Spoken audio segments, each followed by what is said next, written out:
मैं सजिया को आप जो है दोस्तों आपका और हमारा अपना रिएक्शन यूट्यूब चैनल नहीं करते हैं, सब ठीक ठाक होंगे, खैरियत से होंगे, ये हंसते मुस्कुराते रहते चलते हैं। दोस्तों आज की वीडियो जो है खान सर की वीडियो, ये जो मुद्दा हुआ ना बांग्लादेश में, इस पर खान सर का बयान नहीं हमने लिया, इस पर खान सर क्या कहते हैं।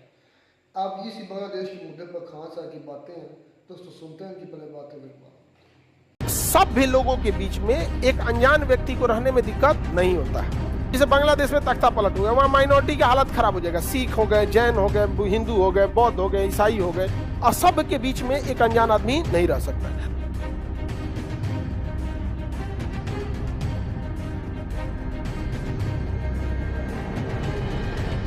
जब देश का विभाजन हुआ, और जब विभाजन हुआ ना, तो दो तरह के लोग आए। एक जो भारत से कहाँ चले गए, पाकिस्तान। भारत से कहाँ चले गए, पाकिस्तान। तो फिर उनके लिए हम टेंशन क्यों ले? टेंशन लेना था क्योंकि जब वहां मार काट हुआ तो वापस आने लगे थे। चले गए इससे टेंशन नहीं था, जब वहां मार काट हुआ तो वापस आने लगे थे। एक उनके लिए सोचना है। दूसरा, जो पाकिस्तान से भारत आ रहे थे, विभाजन के बाद बहुत सारे लोग पाकिस्तान से भारत आए थे, बहुत अच्छे अच्छे लोग भी आए थे। पुराने लोग जैसे आडवाणी साहब जो थे हमारे उप प्रधानमंत्री, उनका परिवार वहां था। मनमोहन सिंह जो थे उनके कुछ परिवार वहां थे। तो जो बॉर्डर एरिया था वो तो किसी को पता नहीं ना था। लाहौर उस समय का सबसे बेहतरीन शहर था, सबसे बेहतरीन भारत के शहर में लाहौर था। विभाजन करके उधर दे दिया। तो दो समस्याएं थी, एक जो डायरेक्ट पाकिस्तान से आ गया उन्हें यहां बसाना, और दूसरा जो यहां से गया है पिटा के आया तो उसे फिर बसाना। ठंडा किलो तो दो तरह के लोगों की बड़ी चैलेंज थी। जो यहाँ का था उसे कोई दिक्कत ही नहीं था। तो जो पाकिस्तान से आ रहे थे लोग, उनको नागरिकता देना भी जरूरी था, वरना वो कहाँ आते, वो नहीं आ पाते। तो पाकिस्तान से जो भारत आ रहे हैं उनको, उन लोगों की नागरिकता की चर्चा 6 में है। यानी जो लोग पाकिस्तान से कहाँ आए, इंडिया, उन्हें नागरिकता देना है कि नहीं है? पाकिस्तान से इंडिया जो आए उन्हें भारत में नागरिकता दे देना है, इजीली दे देना है। ऐसे दर खुला था बॉर्डर, आ जाओ चलो चलो चलो चलो, ओ नागरिकता ले लो, जाओ। नागरिकता ले लिया, समझा के कि नहीं गया। लेकिन नागरिकता हो गया, आजादी हो गई।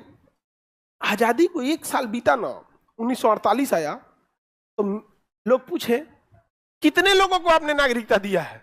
कहा भारत सरकार ने कहा बहुत है। कितना? तो बहुत है। रिकॉर्ड तो कुछ था ही नहीं, कितना आया कितना नहीं गया, कुछ रिकॉर्ड नहीं रखा। बड़ी दिक्कत आने लगा। और दूसरा, नागरिकता लेना इतना आसान था कि कोनो आता था यहाँ पे, फिर शाम में जाता था, अपने रिश्तेदार सबसे मिलता था, फिर चल आता था। कहा कि भाई तो खिलवाड़ बना दिया है सब। अब कोई लाहौर से आया है, भारत में नागरिकता लिया, और उन्हें उसका खेत बोआया हुआ है, कहा तनी कटिया करके आते गया, उन्हें सब्जी उब्जी तोड़ के लाया, और फिर इन्हें चला यहाँ पे। भारत के लोगों ने कहा भाई साहब तो खिलवाड़ बना लिया नागरिकता को, कुछ नियम कानून रखते हैं। तो इन्होंने परमिट लगा दिया। क्या लगा दिया? परमिट। परमिट मतलब रोक, बेवकूफ। परमिट मतलब फॉर्म भरने का व्यवस्था। आए हो तो फॉर्म भरो, आए हो तो फॉर्म भरो। तो परमिट लगा दिया गया। अब आना जाना मुश्किल हो गया कि अब आ गए तो यहीं रह जाओ, अब नहीं जा सकते यहाँ पे। तो परमिट लगा दिया। क्या लगा दिया गया? परमिट। लेकिन यह परमिट लगाने में लेट हो गई थी। इसे लगाया गया 19 जुलाई 1948 को, आजादी के 1 साल बाद 19 जुलाई 1948 को परमिट लग गया। अब जब परमिट लग गया तो भारत में आके बसना थोड़ा मुश्किल हो गया। कितना मुश्किल हो गया? थोड़ा मुश्किल हुआ। जब परमिट नहीं था, चलते हैं भारत, चल दिया भारत। फिर कहता है ये गमछा तो उन्हें छूट गया हो, आते हो इन्हें से गमछा उठाया, बाना मुरेठा चल दिया, ओ भारत। नहीं समझ गया, खिलवाड़ बना लिया था। लेकिन जब परमिट लियम लग गया तब नहीं। जब परमिट लगा तो फॉर्म भरना था, जो भी पाकिस्तान से आ रहा था फॉर्म भरना। और भी एक चीज देखो, जिसे आना था वो आजादी के समय तक तो आ ही गया, आजादी के समय तक आ गया। परमिट इतना बाद इसलिए लगा कि परमिट के बाद थोड़ा फॉर्म भरना, ये सब करना थोड़ा झमेला था। कुछ लोग ऐसे भी थे जो उन्होंने लगा कि भाई विभाजन हो गया तो इससे क्या फर्क पड़ेगा, क्योंकि उनके जीवन में ऐसा कुछ अनुभव था नहीं कि विभाजन पे क्या ही फर्क पड़ता होगा। तो वो लोग वहीं रह गए। लेकिन मारकाट जब मचा ना, तो बहुत लोग आजादी के 2 महीना बाद आए, कोई 6 महीना बाद आया, बहुत लोग वापस आए। 1 साल तक लोगों को, जितने लोगों को आना था आ गए लोग। उसके बाद क्या लगा दिया गया? परमिट। अब जो परमिट के बाद आता था उसको 6 मंथ का टाइम लगता था नागरिकता देने में। यानी परमिट से पहले आ गया तो धाए से तुरंत कैश ऑन डिलीवरी, जैसे आया भारत की नागरिकता ले लिया, ऐसे आया नागरिकता ले लिया। लेकिन परमिट नियम जब लग गया तो कितना दिन, हाँ 6 मंथ। इतना दुख की बात है ना कि 1985 तक ये नियम था कि भारत में आइए 6 महीना रहिए नागरिकता मिल जाएगी। बाद में इसको बढ़ा के कहा गया 6 साल। कितना किया गया 6। नहीं तो कोनो आतंकवादी ना रहता था ना, तो यहाँ रहता था 6 महीना, 6 महीना के बाद नागरिक हो गया। अब यहाँ नागरिक हो गया, जहां मन घर चल जाएगा, पुलिस स्टेशन में घुस जाएगा, सब घुस जाएगा। अब कोई आतंकवादी आ गया है, अगर उसको नागरिकता नहीं है, पुलिस स्टेशन में जाएगा तो पहले पूछेगा क्या रे कहाँ से आए, जांच उसके हो जाएगा। लेकिन नागरिकता ले लिया, पुलिस स्टेशन में घुस जाएगा। अच्छा 40 गो पुलिस वाला है लोग, 10 ठो अफसर है, सिपाही है, हथियार ये पूरा जांच देगा 6 महीना घूम घाम के। तो परमिट नियम को टफ करना जरूरी था कि नहीं? तो उस समय 6 महीना ही था। और ये बढ़ाया कब गया परमिट को? 1985 में। कितना किया गया? 6 महीना से 6 साल, 6 महीना से 6, अभी 7 साल कर दिया गया। कितना साल कर दिया? 7। ठीक है 7 साल कर दिया। तो जरूरी है कि नहीं है? तो बताइए आर्टिकल 6 में पाकिस्तान से जो भारत आया उसे नागरिकता दिया जाए। प्रारंभ में नागरिकता देना इजी था या टफ? इजी। परमिट के बाद कुछ टफ हुआ। परमिट कब लगा? 19 जुलाई 1948। 19 जुलाई 1900 समझ में आ गया कि नहीं? 19 जुलाई 1948 परमिट लगने के बाद बस ये हुआ कि आपको 6 महीना कम से कम भारत में रहना पड़ेगा।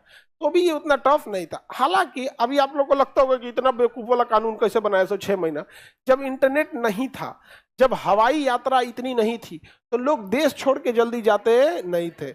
नैहर लड़कियां जाती थी ना तो भोकार पार पार के रोती थी। सब भोकार पार पार के रोना मतलब सोचते हैं एकदम चिघाड़ मार के रोती थी। अरे बाप! अरे मोहल्ला का लोग चुप कराने आता था। जब महिलाएं नैहर से आती थी ना, भर मोहल्ला से मिलके आती थी। और सब हो गया कि अब जाएंगी, गाड़ी लग गई है, रिक्शा जो भी रिक्शा से जाना है तो उससे, या गाड़ी से जाना है तो उससे, सब हो गया, गाड़ी लग गई। तो 2 राउंड में रोती थी। एगो घरे रो गई, अब फिर दुआरिया पे आके एक बार दोहरा का राउंड फिर रो लेते हैं। अब क्या रहे, फिर तन से रो लेते हैं। समझ में गया? रीजन समझो, ना हवाई यात्रा थी, ना इंटरनेट था, ना मोबाइल था, ना कोई वीडियो कॉल था। देख ले जमाना हो जाता था लोगों को। समझ में गया? बहुत। आपकी अपनी मम्मी को देखिएगा, अभी भी रो देती है, आदत हो गया होगा। अभी इसलिए रोती होंगी कि कितना खराब लगेगा, अब ना रोएंगे तो। नहीं समझ में आ गया? जैसे आप सब लोग, हम आते हैं तो आप लोग बोलते हैं ना गुड मॉर्निंग सर या जय हिंद, तो आदत हो गया है। अब आप नहीं बोलिएगा तो आपको लगेगा ना खराब लगेगा। अरे सब जब से एडमिशन लिए आते गुड मॉर्निंग सर बोलते हैं, अब ना बोलेंगे तो खराब ना लगेगा? नहीं, तो वैसे आदत हो गया वहां पे। हम तो मम्मी को टोक देते हैं, मम्मी ओ काय रोती हो, आदत ना हो गया। नहीं, लेकिन किसी को अपना घर लगता है। यहाँ पे सहेली उली पुरानी मिल जाती है तो और यहाँ पे, लेकिन कंपैरेटिवली देखिएगा अब उतना नहीं रोता है कोई। अब मोबाइल आ गई है, माता पिता सबको अपना अब होता है। महिला हकीकत में ना कि महिलाएं हैं जो इतना त्याग कर सकती है। अपने पुरुष से सोचो ना कि अगर आपको घर द्वार छोड़ के जाना पड़े, ब्याह ना करे भाग, अपन घर द्वार छोड़ के जाना रहे। अगर हम अपनी बात बता रहे, हमारा अगर विदाई होता ना तो हम कहते ब्याह ना करते, जो तो तेरा विदाई करेगा हमरा ले जाएगा, हाँ तेरा घरे उड़ जाएगा। अरे घर में बैटरी ले जाया जाता है, ट्रांसफार्मर थोड़े ना।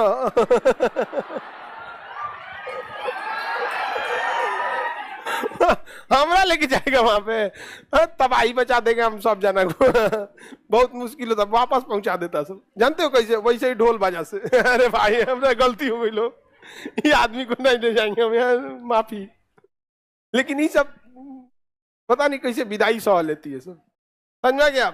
होता है, आदत हो जाता है, एक्सेप्टेंस आ जाती है बचपन से ही कि हमारा जाना है दूसरे घर में। समझा गया? हमें अपना माँ बाप को, अपने भाई बहन को किसी लड़का के वजह से छोड़ के जाना होगा तो ओकरो माई बाप को छोड़वा देंगे हम, हाँ अलगा रहेंगे। हमरा छोड़वाया तुम, हमरा माई बाप को, तोरो माई बाप छोड़वा देंगे जो, हाँ?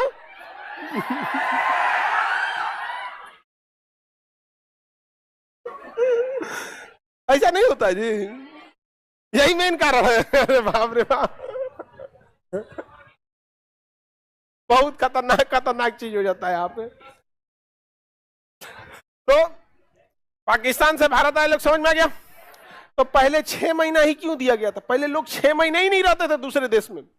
अच्छा, आज से जब जियो या ये सब चीजें नहीं थी ना, तो बहुत महंगा होता था आईएसडी कॉल, जो इंटरनेशनल कॉल होता था, बहुत महंगा। लोकल कॉल ससुरा 1 रुपया मिनट लगता था। तो बाद में यूनिनॉट टेलीनॉर आए सब, तो लड़का लड़की अपने में बतियाता था, तो 40 रुपया का रिचार्ज करके। हाँ, पता नहीं 40 कितना का होता है जी? हाँ, अरे भाई ठीक आ गया। जियो तो ये दे आया है 5 साल पहले, 10 साल, 5-7 साल हुआ जियो का है, समझ में गया। तब लोग रखे यहाँ पे।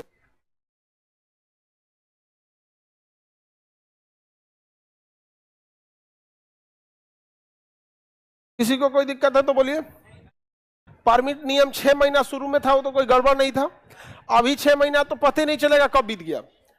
आज आप लोग गर्ल्स लोग इतनी बड़ी संख्या में पढ़ने आ रही हैं, तो इसका यह भी रीजन है कि सूचना क्रांति बहुत इजी है। फट से फोन करके, बबनी कोई दिक्कत नहीं ना, उनको भी पता है कि अगर पैसे का दिक्कत हो गया, फटाक से फोन पे कर देंगे, यूपीआई कर देंगे, पैसा फट से आ जाएगा। लेकिन यही चीज 10 साल पहले कोई बेटियों को पढ़ने भेजता ही नहीं था। रीजन क्या, बहुत कम लोग भेजते थे, पैसा घट गया तब कौन उसको मदद करने जाएगा। अभी ऐसा कुछ नहीं है यहाँ पे, अभी तो हर चीज सूचना तंत्र हो गया है। दूसरा, उन लोग का लगता है खान सर है ना, यहाँ दिक्कत होगा जी, तो अभी सबसे लड़ा लड़ा मारेंगे उन सबको। नहीं देखो, उधर बनवाए ताबूत, खड़ा ताबूत, उसी में दरवाजा लगवाना अभी उसमें, समझा गया। उसमें दरवाजा लगा के बंद कर, दरवाजा लगा के मिर्चा स्प्रे मार दी, काटी, ये देखो करिए कि उसमें काटी ठोक के दरवाजा लगा के बंद करिए। नहीं समझे, उसमें लिखा रहेगा जिंदा ताबूत। तो बताओ आर्टिकल 6 कितना इजी है? 6 इजी है कि नहीं? 6 के तहत परमिट से पहले नागरिकता कितने देर में मिलती थी? अरे परमिट से पहले तुरंत, हाँ तुरंत। परमिट के बाद 1985 के बाद वर्तमान में 700, हाँ अभी लगा दिया गया एनआरसी। क्या लगा दिया गया? एनआरसी। बात वही है, 6 है, उसी में सुधार करते करते करते उसी को टफ बना रहा है। क्या बना रहा है? टफ। क्योंकि अब भारत की जनसंख्या ऑलरेडी 140 करोड़ हो गई, अब कितने लोगों को यहां रखेंगे हम लोग?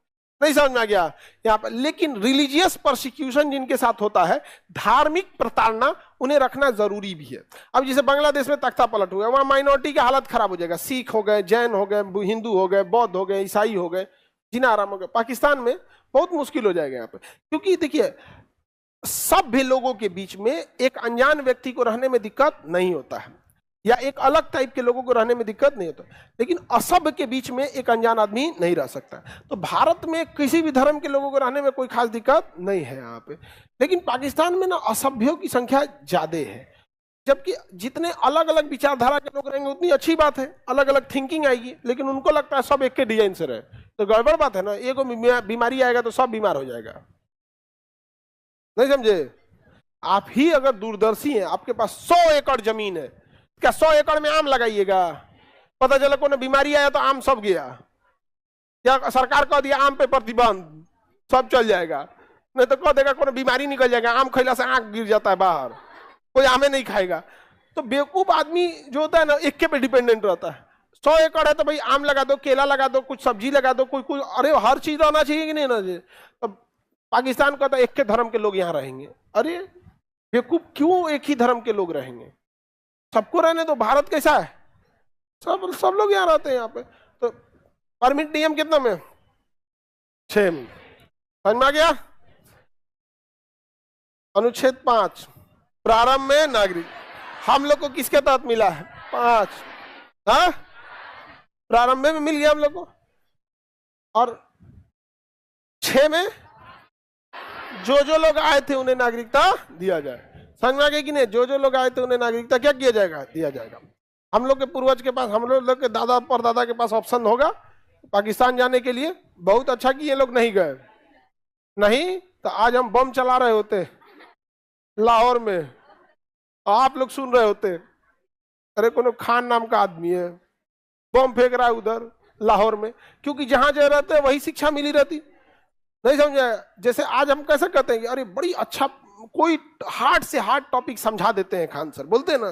वैसे पाकिस्तान में हम रहते हैं तो वहां अगर हम तो कहते हैं सारे बच्चे क्या खतरनाक से खतरनाक बम आसानी से बनवा देते हैं।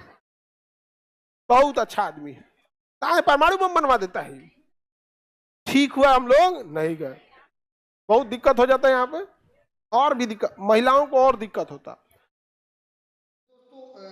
दोस्तों वीडियो होगी खत्म। तो लो खान सर ने एक तो ये बात बड़ी ताज्जुब की है, उसने बल्कि खान सर ने शुक्र अदा किया है कि शुक्र है कि हमारे बाउजदाद या खान सर अपने बाउजदाद की बात कर रहा है, अपने बड़ों की बात कर रहा है कि वो पाकिस्तान नहीं गए। इस बात का शुक्र है, अगर वो पाकिस्तान चले जाते तो आज हमें आप सुन लेते कि हम भी बम धमाके कर रहे हैं, हम कई मुलवस हैं। ऐसी बात नहीं है, सारे नहीं है पाकिस्तान बम धमाके करने वाले, कुछ हैं। मैं इस चीज़ से भी आंखें नहीं हम बंद कर सकते, इस चीज़ को भी हम नज़रअंदाज नहीं कर सकते कि पाकिस्तान में बम धमाके करने वाले हैं कि नहीं है। पाकिस्तान में भी बम धमाके करने वाले हैं, लेकिन मसला ये है कि वो असल में ट्रेन हुए हैं अफगानिस्तान के लोगों से, तालिबान से, और ख़ुद अपनी हमारी आर्मी के या हमारे लोगों से कुछ तंग आकर उन्होंने असला या चीज़ें करी हैं। अवाम लाहौर में ऐसे दंदनाते कोई नहीं फिर रहे बम धमाके करने वाले। आप खान साहब को आई थिंक यहाँ पर आकर थोड़ी सी मिस्टेक हुई है, उनको ये चीज़ मुझे नहीं लगता कि उनको ये बोलने चाहिए थे। और वो कुछ भी बोलेंगे, उनके बोलने को कौन कुछ कहे। अच्छा, बांग्लादेश के अंदर जो बांग्लादेश की बात है, इससे मेन मुद्दा तो बांग्लादेश का था। 1948 का जिक्र कर रहे थे कि उसके बाद जो पहले था 1985 तक वो परमिट था 6 मंथ की रेजिडेंसी पर, इंडिया की नागरिकता या उनकी नेशनलिटी मिल जाती थी। लेकिन 1985 के बाद ये जो है 6 साल कर दी गई। तो उसके पीछे उनके रीज़न बताए, फिर बांग्लादेश के मुसलमानों और हिंदुओं पर बात की, जैन्स पर बात की। उधर जुल्म हो रहा है, एक किस्म के लोग रह रहे हैं, यानी कि मुसलमान सारे रह रहे हैं, इसलिए उनका जहन एक जैसा है, इसलिए उनके साथ रहना, उनके साथ गुजारा करना थोड़ा सा डिफ़िकल्ट है। तो इसलिए उन्होंने कहा कि इंडिया को चाहिए कि नागरिकता ऑन अराइवल ये है, बिल्कुल है। जो CAA कानून है ना इंडिया का, एक जो लाया गया, उस पर लाई हिंदुस्तान और पाकिस्तान, बांग्लादेश, अफगानिस्तान, इन जैसे जो कंट्री हैं मुस्लिम कंट्री, उनके हिंदुओं को नेशनलिटी देने के लिए CAA कानून कि ऑन अराइवल। अच्छा, अगर अफगानिस्तान से भी इंडिया जाना चाहे तो वो जा सकता है, चाहे मुस्लिम। अच्छा नहीं, आपने समझे, CAA है स्पेशल हिंदुओं के लिए, अच्छा, स्पेशल नॉन मुस्लिम के लिए, नॉन मुस्लिम के लिए यूँ समझे, नॉन मुस्लिम के लिए। कोई भी नॉन मुस्लिम अगर इंडिया में आना चाहता है तंग आकर, वहाँ की तो मेजॉरिटी मुसलमान है ना, तो उनकी वजह से उधर उनको मसाइल हो सकते हैं, तो उसकी वजह से उनको ऑन अराइवल वीज़ा दिया जाए। हाँ, वो रख सकते हैं अपने मुल्क में। 70 देशों को अगर गंदम दे सकते हैं, दुनिया नहीं खिला सकते, वो रख सकते हैं। पढ़े लिखे लोग हैं, काफ़ी पैसा है उनके पास, तो कहीं से भी हिंदू आ जाए मेरे भाई, गैर मुस्लिम आ जाए, वो रख। अभी तक बांग्लादेश के मामले में ना इंडिया ने कोई ऑफिशियल स्टेटमेंट नहीं दी मेरे भाई, इतना बड़ा कोई अभी स्टेप नहीं लिया। मुझे जितना लगता था कि उनको लेना चाहिए था। मतलब कि हमने वीडियो देखी है, BSF बॉर्डर पर खड़ी है, वो बेचारे पानी नदी में से गुजर कर सामने आ रहे हैं, ऊपर BSF खड़ी है, मतलब कि लेकर बंदूकें वगैरह, और उसमें खारदार तार भी मौजूद है। वो बेचारे जो हिंदू हैं या मुस्लिम जो भी हैं, वो बांग्लादेशी सताए हुए हालात के तरले मिनते कर रहे हैं कि आप हमें अंदर जाने दें, तो BSF जो उनको अलाउ नहीं कर रही अंदर जाने के लिए। तो यहाँ पर अभी तक इंडिया ने इतना कोई पॉजिटिव रिस्पॉन्स नहीं शो किया। शायद उस पर के लिए कोई पॉलिसी बना रहे हों, कोई स्ट्रेटजी बना रहे हों, कुछ ना कुछ तो ज़रूर काम। ये उनके आइडिया के बिल्कुल खिलाफ था। ये उन्हें अंदाज़ा नहीं था कि अगर शेख हसीना हटती है ना तो हिंदुओं के साथ ऐसा कुछ भी होगा। ये तो उन्हें पता था कि हो सकता है कि इस चलने वाली तारीख के मुतबादल ये हटा दी जाए या कुछ डैमेज नुकसान मतलब हो इनकी तारीख को, लेकिन इतना बड़ा नुकसान होगा और इतना ज़्यादा आक्रामक एग्रेसिव सोच है हिंदुओं के खिलाफ मुसलमानों की, वो होगी। ये हिंदुस्तान के लोगों ने नहीं सोचा, ना हुकूमत ने सोचा। इसलिए उन्हें अभी समझ नहीं आ रही कि हमने करना क्या, इनको कैसे हैंडल करें, इनको अपने मुल्क में आने दें ना आने दें। अच्छा, जैसे खान सर कह रहे थे कि मुख्तलिफ लोगों को एक जगह पर इकट्ठा इकट्ठे रहना चाहिए ताकि सोच जो है वो डिफरेंट मुख्तलिफ लोगों को उन्हें मिसाल दी इंडिया की, इंडिया की। तो फिर आने दो यार, इंडिया को आने दो, बड़ा देश। तो वो पहले ही रह रहे हैं भाई, मुख्तलिफ लोग नहीं है इंडिया में।